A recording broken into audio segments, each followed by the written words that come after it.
Hello guys and welcome to my channel. My name is Francisca, or Siska for short, and on this channel I share sewing tutorials, DIY tutorials. Today's video is going to be about how I made this tube dress, this tube pattern from a basic bodice block. Now this is very simple. You just draft it on your basic bodice, cut it out, cut your pattern on your fabric, and then you're ready to sew. It's a very simple tutorial. I'm going to show you how I achieved the pattern and how I tested it on a muslin or calico fabric, adjustment that I made to ensure that it is very okay. So this is a very simple tutorial. Just stay with me as we go into this tutorial and see how this comes out. If you're not subscribed to my channel yet, please don't forget to click the subscribe button, and also don't forget to click the bell so you get notified whenever I post new videos on this channel. So let us get right into the tutorial. I have drafted my basic bodice. Right there is my top line. From that point to this point, that line is my chest line. So here is my bust line. I've drawn my armhole already. Here is my bust point line. This point is my under bust. I've taken my dart already, and that's my waist.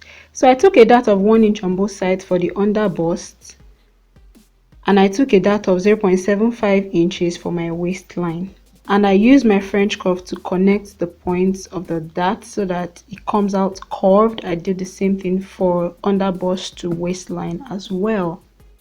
For my chest line now, what we're going to be doing is to take some darts at that line. This line here is my nipple to nipple measurement divided by 2, and that's because it's on fold.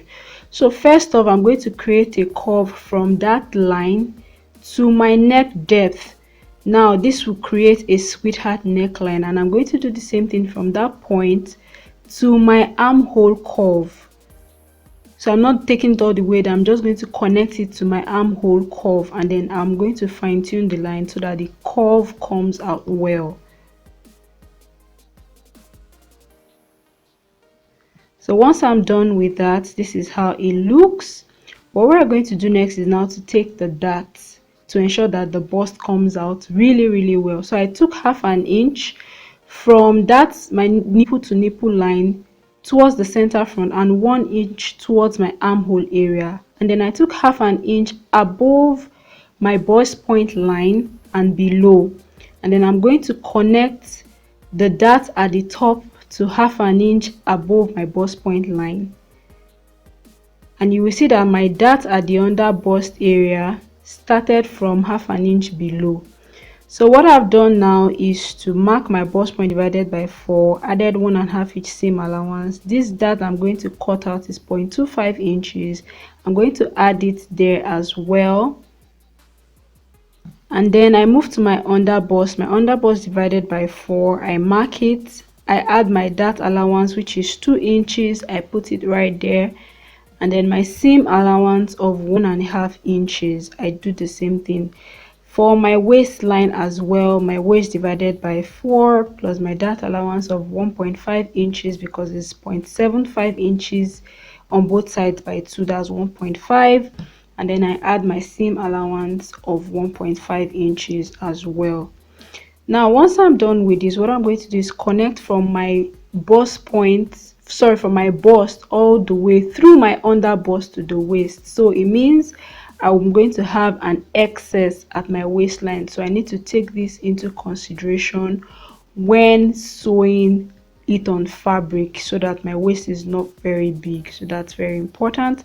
So I'm going to extend the shorter dart leg at the top of my bust by half an inch, and then once I do that, I create a new line connecting to my armhole from that point. This is such that when I cut it on fabric and I'm sewing, I'm not shorting at that point. So now once I'm done with that, I'm going to cut my pattern, taking into consideration the excess or the dart elongation that I did at that point.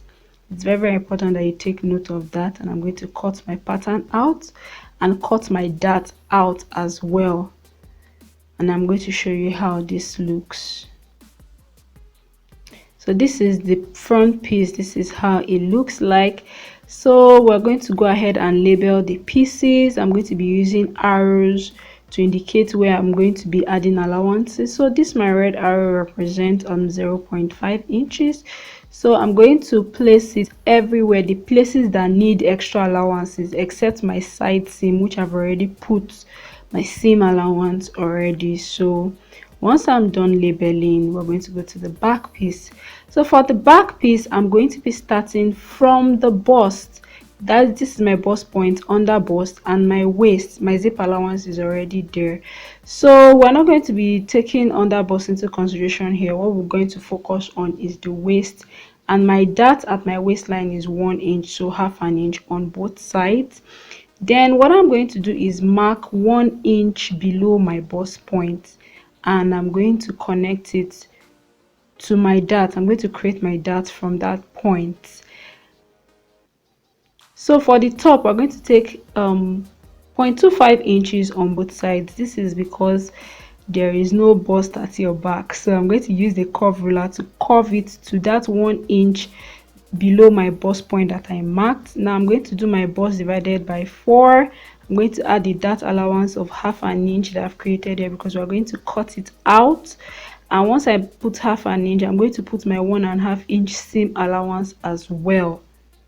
So it's very, very important. I do the same thing for my waistline.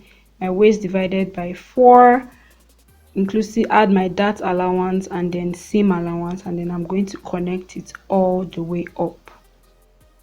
So make sure you put your dart allowance. That is very, very important. If not, if you cut your dart out and your dart allowance is not included, you're going to be shortened. Your dress will probably not even fit. So I'm going to join the points now, and then I'm going to cut my pattern out and then cut the dart out. The reason I started from the bust, because this is a tube and the side seam starts from the bust area. That's why my back is starting from the bust. So this is my back pattern. Now I'm going to all cut out. I'm going to label it. I'm going to indicate where allowances are going to be with my red arrows. Very, very important. So now that I have both my back and front piece ready, I'm going to duplicate this on muslin or calico fabric so that I see how this comes out. So I've cut out the pattern already, and I have added my 0.5 inch seam allowance to the part I'm going to be joining to show you how this looks. So once I'm done with this, what I'm going to do now is ensure that I sew the seams from the bottom up all the way to the top, and you're going to see how this will come out.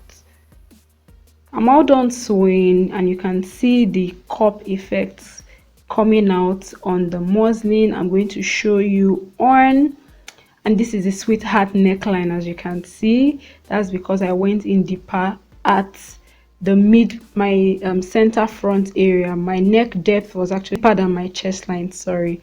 So I'm going to show you how this looks on my body, since I did this with my measurements.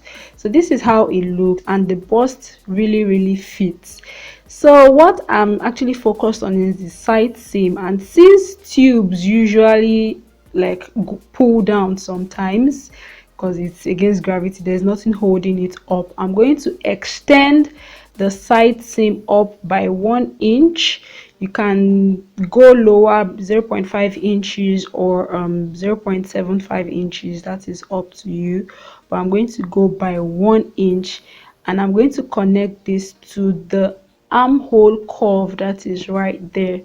So that's exactly what I'm going to do. And what I do for the front, I make sure I do the same thing for the back.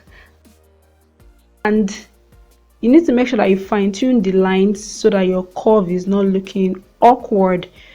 So this is how this looks, and I've cut it out now.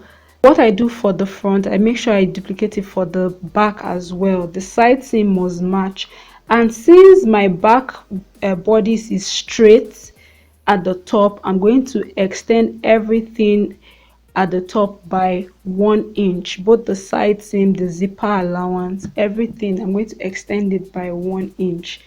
Then I'm going to cut my pattern out. So I'm just going to show you how this looks on muslin. What I just did was attach a piece of fabric to it by 1 inch. That's exactly what I did. So this is the new bodice with the 1 inch extension. Like I said, I'm going to show you how it is on calico, on muslin. So make sure you label properly so that you don't get anything mixed up. This is the muslin. This is the place that wasn't adjusted, and you can see how high this went up after adjusting. So guys, hope you enjoyed this tutorial. Thank you for watching, and I'm going to see you guys in my next video. Bye bye.